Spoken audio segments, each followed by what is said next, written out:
దేవుణ్ణి బాగా బాధపరిచేది, ఏడిపించేది ఏంటంటే తన పిల్లలని పిలువబడుతున్న వారిలో ఉన్న గర్వమే. మనలోని గర్వము ఆయన మాట విననీయదు.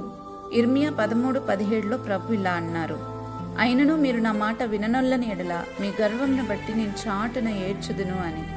ఒక మనిషిలోని గర్వము సత్యాన్ని అడ్డగించేలా చేస్తుంది.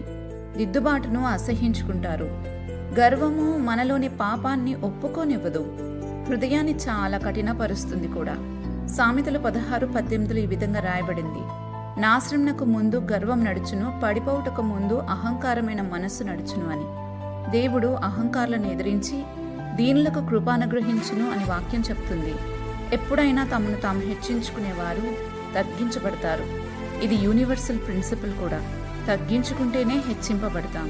అహంకారము వెంబడి అవమానం వచ్చునని సామెతలు 11:2లో చదువుతాం.